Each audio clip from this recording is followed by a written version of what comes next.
Chers amis, en tant que jeune Iranien, je veux aujourd'hui parler du courage et de la résistance de mon peuple. Je voudrais saluer les courageuses unités de résistance à l'intérieur de l'Iran.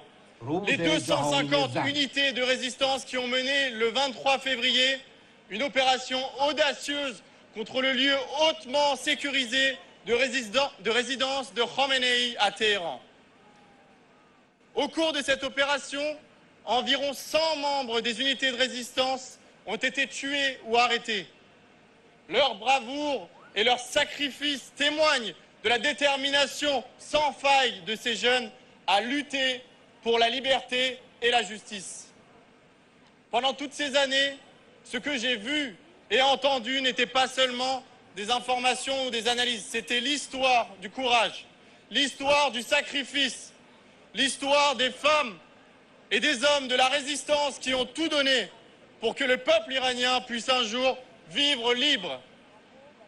Nous avons vu le courage de jeunes qui, les mains vides, mais le cœur rempli d'amour pour la liberté et pour leur patrie, se sont levés contre l'injustice et la dictature.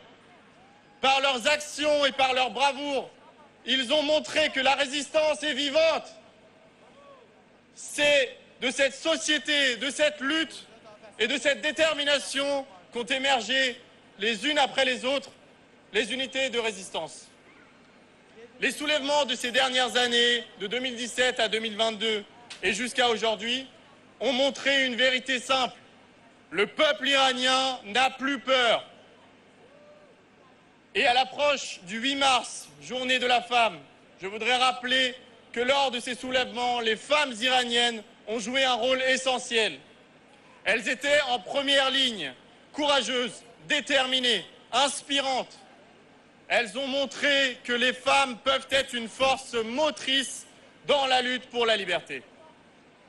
Je voudrais également rendre hommage aux unités de résistance tuées en janvier, comme le commandant Naïm, Raha, Rassoul, Reza et tous les autres qui sont tombés lors du soulèvement de janvier 2026. Leur courage et leur sacrifice resteront à jamais gravés dans la mémoire du peuple iranien. Aujourd'hui, l'Iran traverse l'un des moments les plus décisifs de son histoire. Le peuple iranien a tourné la page de toutes les formes de dictature. La dictature monarchique comme la dictature religieuse. Malgré les bombardements et la répression sanglante de janvier 2026, il est toujours debout et continue de résister.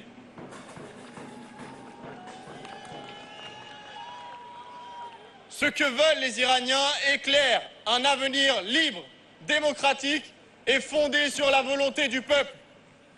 Ils veulent vivre dans un pays où le peuple décide de son destin.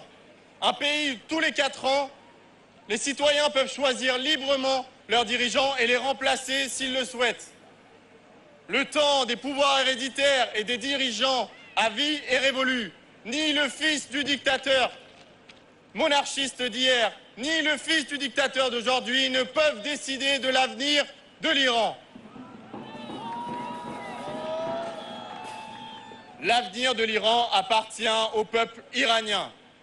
Pour que le peuple iranien puisse vraiment prendre son destin en main, il existe une femme à la tête de cette résistance organisée qui a consacré plus de 47 ans de sa vie à lutter contre la dictature des mollahs et à payer le prix fort pour cette lutte. Cette femme courageuse, garante de la souveraineté du peuple iranien, c'est Mariam Rajavi.